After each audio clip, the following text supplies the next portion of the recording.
Howdy folks, I'm Jeff Buckley, owner and master technician at my father's shop certified auto repair, and this video is a sponsorship with the Astoria 2000. Now they make the Flexx boots. Well, they also make a Flexx boot that works on the rack and pinion. So if you have a torn rack and pinion, this is the option for you. And let me show you how quick and easy it is to use. Now what you want to do is safely raise your vehicle and support it, and then remove the wheel and turn the steering wheel just slightly out this way. That's to bring the tie rod in out towards you. Now in order to take these off, most of them have a little cotter pin here. We want to remove the cotter pin, remove the nut. Now if this boot right here on the outer tie rod end is broken, then you can just use a fork, because a fork will break that boot anyways. That means we're going to have to go ahead and replace the outer tie rod end. If that boot is not broken, you're going to reuse the outer tie rod end. Then most of the auto parts stores have tools that you can rent that will, and they just fit up on here like this, and what they'll do is they'll push that rod out so it doesn't damage the boot. So just determine which one that you're going to do, if you're going to replace the outer tie rod end or if you're going to reuse it. Now, as you can see on this one, it's real hard to see where it is back up in here. This is a job that you can do on the vehicle. You don't have to take the rack and pinion off. But in this particular instance, we're going to go over to the demo mode. You can see exactly what we're doing. It's a little hard to show you up underneath the vehicle, but everything that I'm going to show you on the demo, you can do right here without taking the rack off. So that makes an option to do an inexpensive repair replacing a torn boot. So we've got our demo rack right here, simply so that you can see everything that I'm doing. It's a little hard to see it up underneath the vehicle, but this is a repair that can be done on the vehicle. You don't have to take this out. Now when you get the Flexx Boot rack and pinion boot, basically we open it up and it comes with a new boot, and it also comes with some little tie wraps, and there's a little cone that comes with it.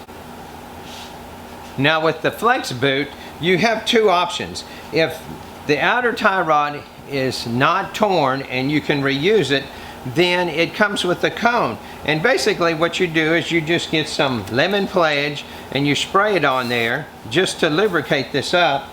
And what you'll do is you'll put this right here on that, and then you take this and you basically will pull and shove this up over the outer tie rod. In this particular case, this boot is torn, so I'm going to show you the second option. Now the second option is to go ahead and take this off and replace it while we're doing the repair. So what we do is we take this nut right here and we want to loosen it, because this nut is what keeps this outer tie rod from turning. Once we loosen it, this is the very important part. You want to take this off, and as you twist it, you want to count every turn, and that's so we can put it back on in the same exact spot. So as we turn this off, so we got 22 turns. Now it's real important, remember I said count. So now grab you a piece of paper and a pen, a marker, a chalk, a piece of crayon, anything, and write that number down on a piece of paper. Write it on the box, because we're going to put this one back on, 22 turns back on, so it exactly matches. Then we haven't messed with any of the alignment. Now remember, the kit comes with this cone, so you can just slide that boot over that nut. Just be sure you lubricate that with the lemon pledge, and you just shove it on over and it'll go over there.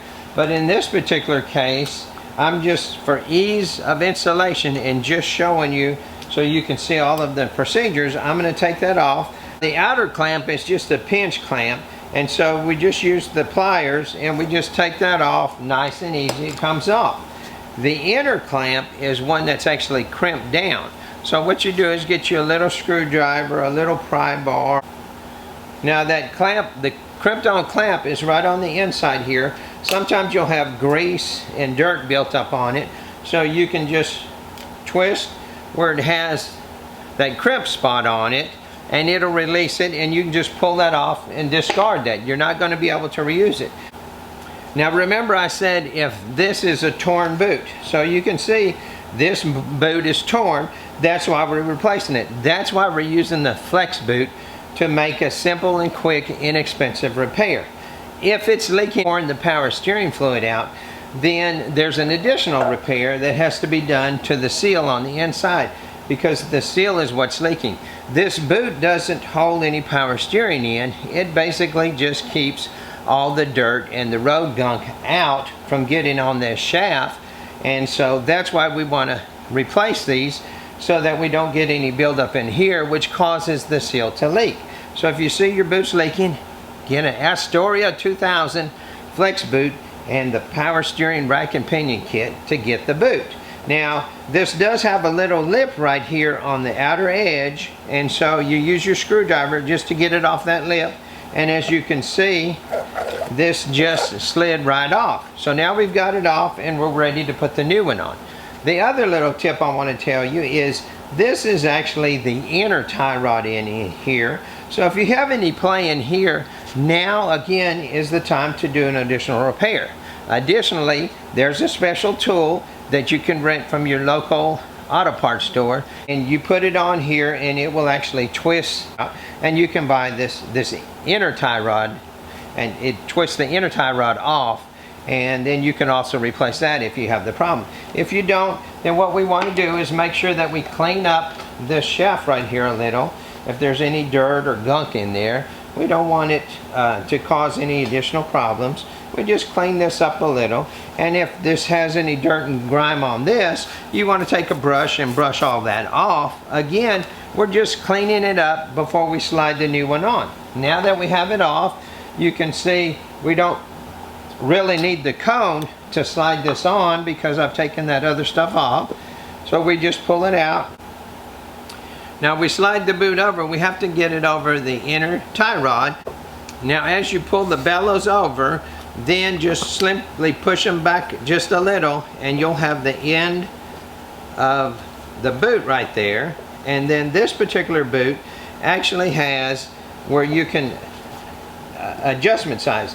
So depending on your rack, you have a slot here and a slot here in order to fit over this ring. So in this particular one, we just need to cut the first slot off and use the second slot to slide over the outside of the ring. The other thing is it also has the breather tube on here, so you want to be sure and twist it around so that it matches up with your breather tube on your power steering rack, and just finish the installation. Out here on the outside, remember we have the little lip on it, so we want to push the outer part to the lip, and then the little tie straps come with it, so we just put the tie strap around it, put it through there, tighten it on, and then go ahead and cut that so you don't have a bunch. And then we'll do the same thing. We'll go ahead and cut this inner ring, we'll slide that up on there, put the tie wrap on, and that repair is complete. This is an inexpensive way to repair a torn boot on a power steering rack without having to replace the whole rack. And now of course we're just going to do the reverse installation. We're going to put the nut back on, and remember we want to bring it back past where it was originally. Now to put the outer tie rod in is the same way. We just grab our piece of paper where we wrote down how many turns. That's why it's important, because you've done this other stuff and sometimes you'll think, oh, how many times did I have it on there? So we just put it on and we simply start counting again. 22. So we've got it lined back up. We grab the wrench that tightens this nut, and since this is still on the vehicle, what we want to do is make sure that this is pointing down so it fits right back in the knuckle. We just tighten that up, and a lot of times it's easier to put this in so it'll hold, and then tighten that up. That way this isn't going to move. That way we haven't messed with any of the alignment issues. You don't really have to go get it aligned. We'll put it in the knuckle, tighten this back up, put the wheel back on, let it down, and we're ready to go. Remember, an option to replace the torn boot on your rack and pinion is to use the Astoria 2000 Flexx Boot. As always, I appreciate you watching.